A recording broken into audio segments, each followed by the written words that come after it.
আমবাসা থানার পুলিশ আমবাসা গন্ডাছড়া রাস্তার ৮ মাইল এলাকায় আগাম খবরের ভিত্তিতে TR03Q0373 একটি গাড়িতে তল্লাশি চালিয়ে ৪৫০ কেজি গাঁজা সহ দুজনকে গ্রেপ্তার করে। একজনের নাম রাজু ভৌমিক এবং অপরজন প্রসেনজিৎ মজুমদার। তাদের বাড়ি বিশ্রামগঞ্জ এলাকায় বলে জানা যায়। ৪৫০ কেজি গাঁজার বাজার মূল্য ৪৫ লক্ষ টাকা বলে জানান আমবাসা থানার ওসি নন্দন দাস। জানা যায় গাড়িটি অমরপুর থেকে ভায়া গঙ্গানগর হয়ে আসামের উদ্দেশ্যে যাচ্ছিল।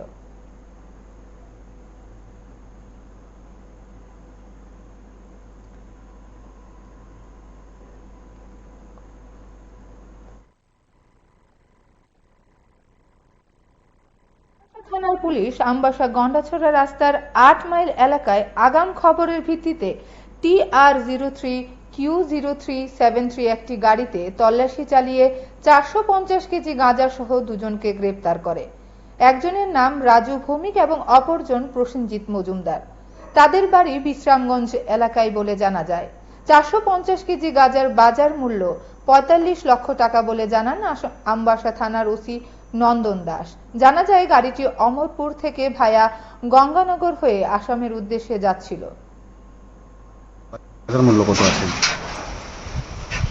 আজকে সকালবেলা একটা আমরা সিক্রেট ইনফরমেশন পাই যে একটি আর্টিকা গাড়ি যার নাম্বার TR03Q0373 নাম্বারের গাড়ি করে কন্ট্রাব্যান্ড আইটেম আসতে পারে এবং তার গঙ্গানগর হয়ে আমবাসার দিকে যাবে। তো অ্যাকর্ডিংলি আমরা অফিসার সহ আমরা অ্যাম্বুশ করি। তো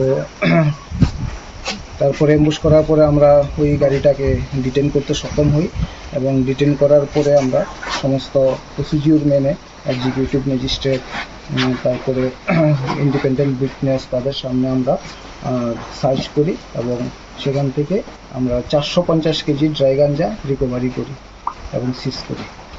সাথে আমরা দুজনকে আমরা অ্যারেস্ট করি। নাম একজনের নাম হলো প্রসেনজিৎ মজুমদার আর একজনের নাম হলো রাজু ভৌমিক। বাড়ি তাদের দুজনের বাড়ি বিশ্রামগঞ্জ পুলিশ স্টেশনের আন্ডারে। আচ্ছা, গাড়ির নম্বরটা? গাড়ির নাম্বার TR03Q0373 আর্টিকা। কোন জায়গায় যাইতে আসলো, মানে কিছু পাওয়া গেছে গাড়িটা? অ্যাকচুয়ালি গঙ্গানগর দিক থেকে আসছিল এবং এটা টুয়ার্ডস আমবাসা হয়ে আসামের উদ্দেশ্যে যাচ্ছিল। বাজার মূল্য কত টাকা হবে? বাজার মূল্য 45 lakhs।